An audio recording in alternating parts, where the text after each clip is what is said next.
ရှိအခါကဘယင်းသားတော်တပါးသည်တိတ်ကတူပြီဆရာကြီးတူထံတွင်ပညာသင်ကြားနေပါသည်တနေ့သောအခါမင်းသားလေးသည်ရေချိုးသွားရင်လမ်းတွင်အဖွားဦးတယောက်နေလှမ်းထသောနှမ်းများကိုတွေ့သည်ထိုအခါမင်းသားလေးသည်စားခြင်းစိတ်ပေါ်လာ၍နှမ်းလက်တဆုပ်စားယူစားလိုက်လေသည်ထိုကဲ့သို့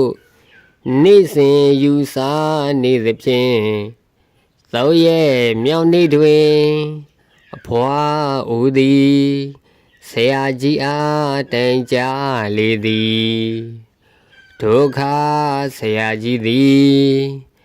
မင်းသားလေးကိုခေါ်ပြီးဒဏ်ပေးဆုံးမသည်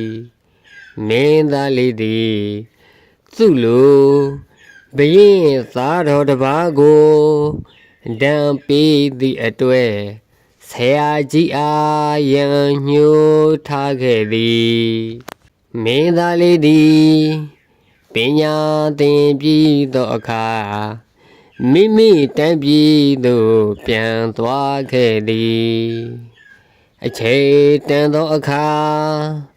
မင်းသားလေးသည်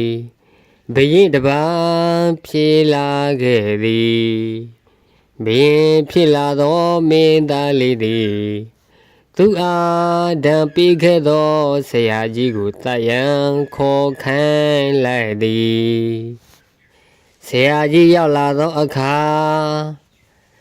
နှံတဆုပ်စားမိတာနဲ့ကျွန်ုပ်လိုမင်းသားကိုဒဏ်ပေးရတယ်အခုသင်ကိုသားဖို့ခေါ်လိုက်တာဖြစ်တယ်ဟုပြောလေသည်ထိုအခါဆရာကြီးကဆုံးမတဲ့သူကိုရန်သူလို့မသားမှသင့်ဘူး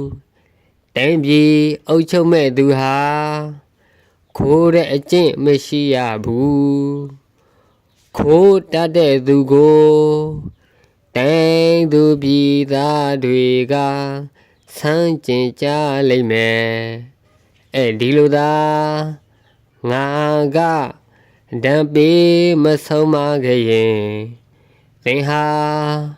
အခုလိုဘယင်းတောင်ဖြစ်လာမှာမဟုတ်ဘူးဟုပြန်ပြောလိုက်ထိုအခါဘယင်းသည်အသည့်တရားရသွားပြီးဆရာကြီးအားပြန်လဲတောင်းပန်ခဲ့သည်ထိုနေ့မှစ၍ဘယင်းသည်ဆရာကြီးကိုဖခင်အရာထားပြီးပြုစုဆောင်ရှောက်သွားခဲ့လေသည်